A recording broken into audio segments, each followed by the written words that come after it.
Thank you, and it's a great pleasure to be back in Korea. Today I'm going to give you a briefing on the global trade plateau and murky protectionism, what it means for Korea, and how the world is changing in ways that we may not like. The first point I want to show you is that the latest data on world trade volumes, which strips out the effects of inflation, shows the world trade is not slowing down, it has stopped. Right? So let's move beyond this nice rhetoric about the slowdown. It's actually stopped growing in material terms.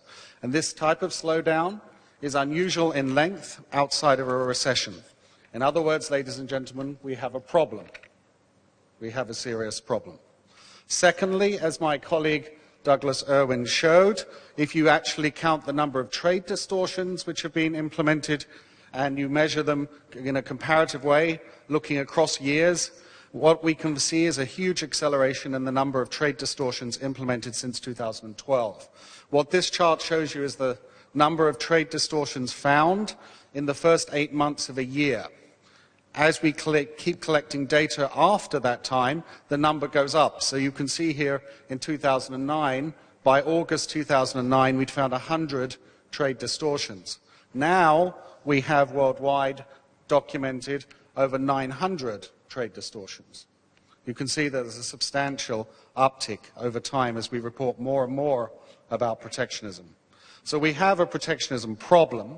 The question is, what scale is it? Well, what my team does is look at data product by product on each of the G20 countries, and we examine where do they come across trade distortions in foreign markets, not just in other G20 countries, anywhere.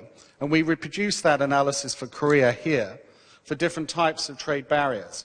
And you can see that in 2009, by the end of 2009, just 1.3% of Korea's trade faced an import tariff increase since the crisis began, which is good news.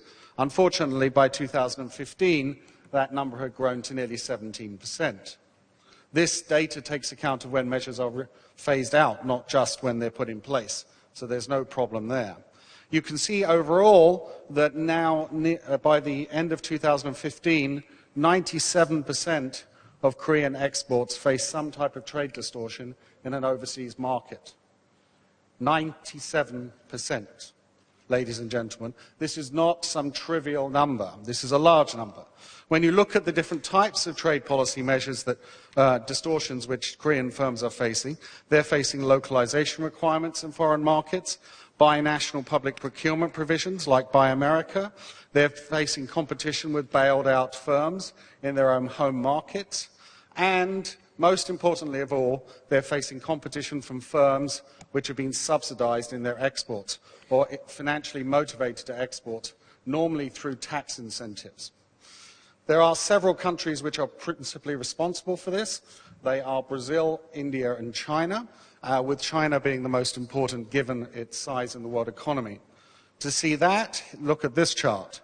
This shows you the percentage of Chinese exports which are eligible for some type of tax-based financial incentive to export, and that percentage rises dramatically at the beginning of the crisis, from 17% to 71%.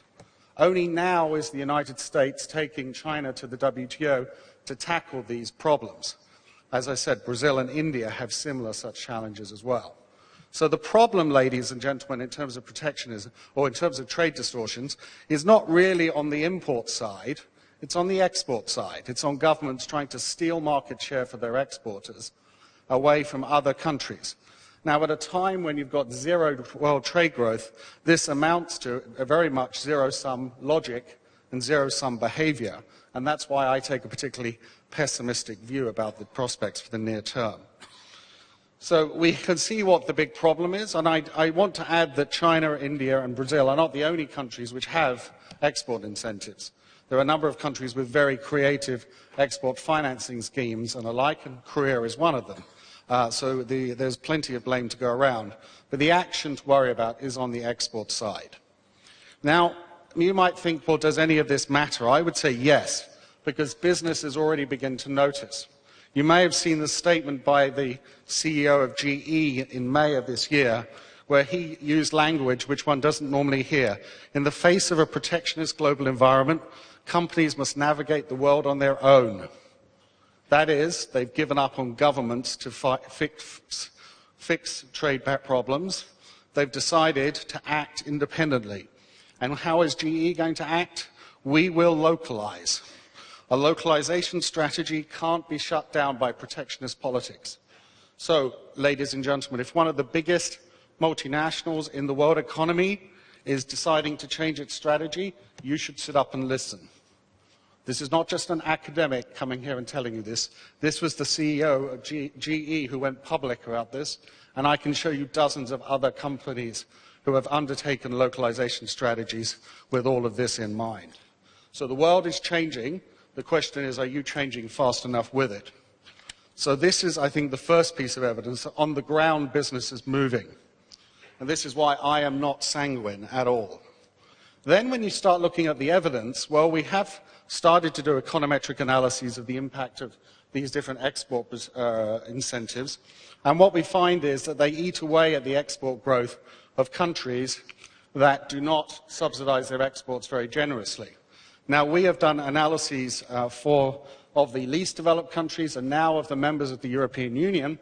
And in both studies, we find robust results that show that export growth by countries that do not subsidize very heavily or do not subsidize at all is much slower than in the countries that do. And what this suggests is that the export incentives that I pointed to as the problem are reshuffling world trade, not lowering it. So now let's bring this story together. The story then of the current era is not one of import restrictions. That's not the first order issue. It's really export incentives. Those export incentives are reshuffling world trade between countries. So exporters are now competing against the treasuries of their rivals, not just their rivals' own products. And furthermore, what we're seeing is that firms are beginning to adjust their strategies to recognize this new status quo. We have cases of General Electric going to countries like India and saying, we would love to produce in your country if only you could offer us huge amounts of export incentives. The vice chairman of General Electric is on record doing this. We have examples of the United Kingdom and France both luring investment by General Electric to their country with the offer of very, very generous export incentives. So this is, firms are on the move. They're already changing their strategy.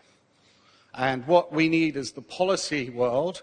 We need our friends in Geneva to wake up to this new reality and to start recognizing that the current system of world trade rules is not good enough. We need to reform it. We need to improve it. There is, and here is where I will conclude with this, this is where I think there is a role for countries like Korea, who have a well-established track record of being promoters of the world trading system, of a free world trading system.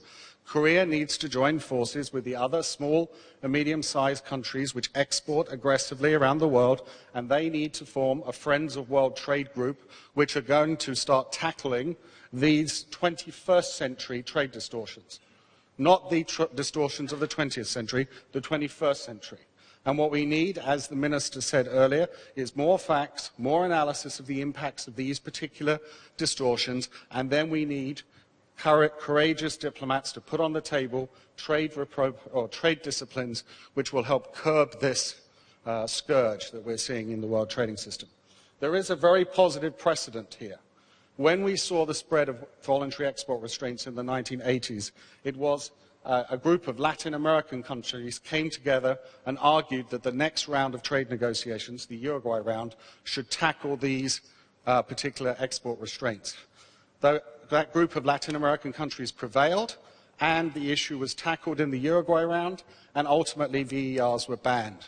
So we have a positive precedent for how to deal with these crisis-related trade distortions, and ladies and gentlemen, we need to play that movie again. We need the sequel to that movie to help get the world trading system back on track.